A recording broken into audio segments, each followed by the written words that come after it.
नमस्कार, आपका नए और प्रेस वीडियो में हार्दिक स्वागत है। सभी पेंशनर्स, केंद्रीय कर्मचारियों, राज्य कर्मचारियों के लिए 1.5 साल बाद मिली बड़ी खुशखबरी। जी हाँ, डीए में बढ़ोतरी के ऐलान और तीनों किस्तों के एरियर को लेकर बड़ी खबर आ चुकी है, जिसकी पूरी जानकारी आपको इस वीडियो में देखने को मिलेगी। साथ ही कर्मचारियों व पेंशनर से जुड़ी अन्य भी 2 बड़ी महत्वपूर्ण खबरें आ चुकी हैं, जो भी इस वीडियो में देखने को मिलेगी। तो बने रहे आप इस वीडियो को लास्ट तक और जानिए इस बड़ी खबर को सबसे पहले। इससे पहले अगर आपने अभी तक भी इस वीडियो पर एक लाइक नहीं किया तो एक लाइक कर दीजिए, क्योंकि आपका एक लाइक ही हमारी मेहनत का फल होता है। वही चैनल को भी फ्री में सब्सक्राइब नहीं किया, सब्सक्राइब कर लीजिए, ताकि आगे भी आपको कर्मचारी व पेंशनर से जुड़ी लेटेस्ट से लेटेस्ट बड़ी अपडेट सबसे पहले देखने को मिलती रहे।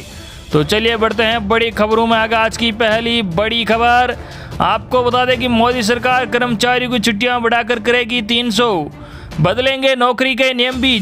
जी आपको बता दें कि मोदी सरकार कर्मचारियों के अर्जित अवकाश बढ़ाने को लेकर फैसला कर सकती हैं। कर्मचारियों को अर्जित अवकाश छुट्टियां 240 से बढ़ाकर 300 हो सकती हैं।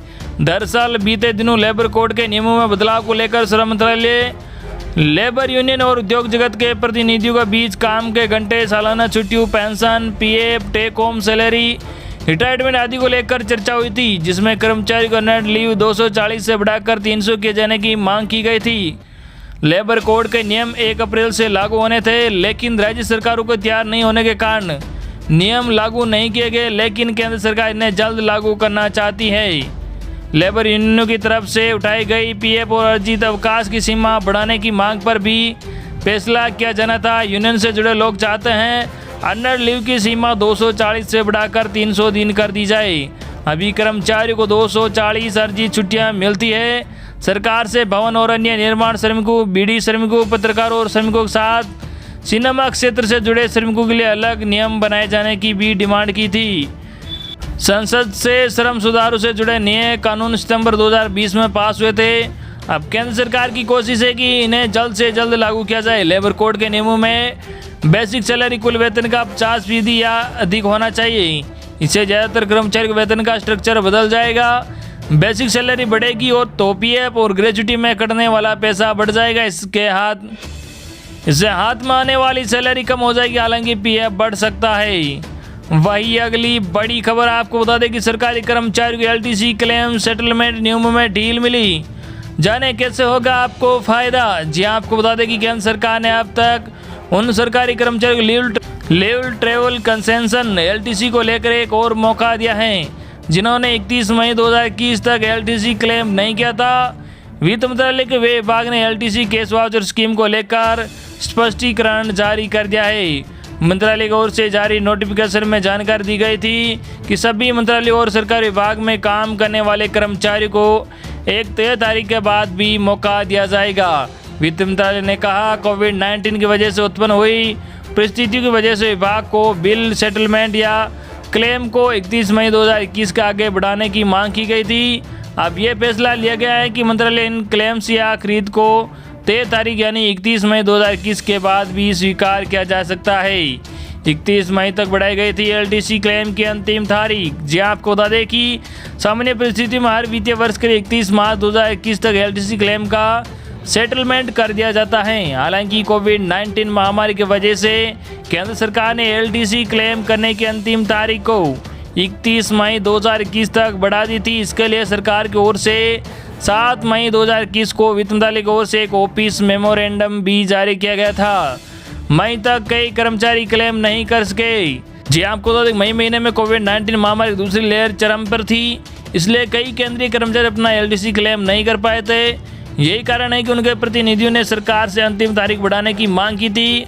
अब नए आदेश के बाद केंद्र सरकार अब उन कर्मचारियों के एलटीसी क्लेम को भी स्वीकार करेगी, जिन्हें तय तारीख आगे बढ़ाने के बाद भी इसका लाभ नहीं मिल सका था। पिछले साल LTC special cash package scheme का ऐलान हुआ था। गौरतलब है कि सरकार ने पिछले साल ही LTC special cash package scheme का ऐलान किया था। सरकार ने इस खास पैकेज का ऐलान इसलिए किया था ताकि लॉकडाउन व अन्य प्रतिबंध में कई गुमन नहीं जाने के बावजूद भी कर्मचारियों को इस स्कीम का लाभ मिल सके। इसके तहत सरकार ने कर्मचारियों को छूट दी थी कि वे बिल या बिल क्लेम फाइल करके कैश वाउचर प्राप्त कर सकते हैं। स्पेशल पैकेज के तहत कर्मचारी तय तारीख के अंदर वस्तु व सेवा पर खर्च कर सकते हैं। ये खर्च उन्हें अपने पति या पत्नी या परिवार के दूसरे सदस्यों के नाम पर कर सकते हैं। इस ऑफर के तहत एक से अधिक बिल्स को भी स्वीकार किया जा रहा है। इस स्कीम के तहत वस्तु एवं सेवा की खरीदारी 12 अक्टूबर 2021 से लेकर 31 मार्च 2021 के बीच होनी चाहिए। कर्मचारी को इसका बिल देना होगा जिसमें 12% से अधिक दर से GST दिया गया हो। एक शर्त यह भी थी कि इसका पेमेंट डिजिटल माध्यम से ही होना चाहिए। वही अगली बड़ी खुशखबरी, जी आपको बता दें कि केंद्रीय कर्मचारियों व पेंशनर्स के लिए बड़ी गुड न्यूज़। 31% मिलेगा DA। सितंबर में एरियर का भी मिलेगा फायदा। जी आपको बता दें कि केंद्रीय कर्मचारियों व पेंशनर्स के लिए जल्द ही बड़ी खुशखबरी आने वाली है। एक तरफ से उनके महंगाई भत्ते की चर्चा जोरों पर है, वहीं दूसरी तरफ जुलाई में एक बार फिर DA में इजाफा होने वाला है। जुलाई 2021 में महंगाई भत्ता 3% और बढ़ने का रास्ता साफ हो गया है। हालांकि इसका ऐलान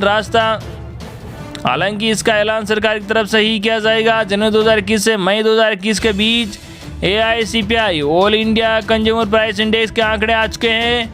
आंकड़ों से अनुमान लगाया गया है कि जुलाई में 3% महंगाई भत्ता बढ़ सकता है। 31% मिलेगा DA। जी आपको बता दें कि नेशनल काउंसिल ऑफ JCM के लेटर के मुताबिक सितंबर में DA की पिछली 3 किस्तों को भुगतान होना है। इसके साथ ही जुलाई में बढ़ने वाले DA का भुगतान भी सितंबर में किया जा सकता है।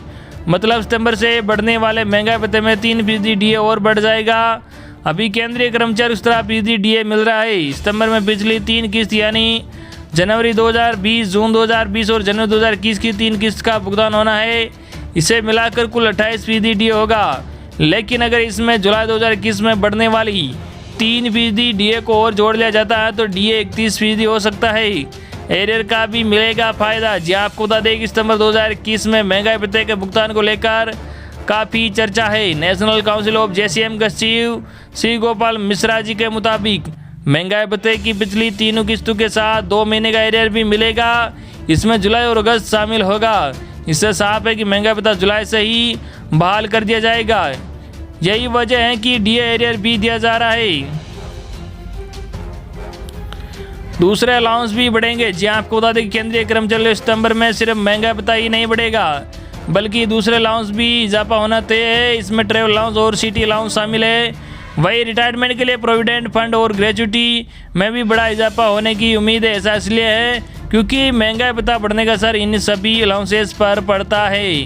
तो ये थी आज की सबसे लेटेस्ट और बड़ी खबरें जो हमने आप तक पहुंचाई है। आई होप कि आपको आज की सबसे लेटेस्ट और बड़ी खबरें पसंद आएगी। इस वीडियो पर ज़्यादा लाइक और इस वीडियो को ज़्यादा आपके मिलने वालों के पास ज़रूर शेयर करना ताकि उन तक भी DA से जुड़ी लेटेस्ट अपडेट पूछ के। धन्यवाद।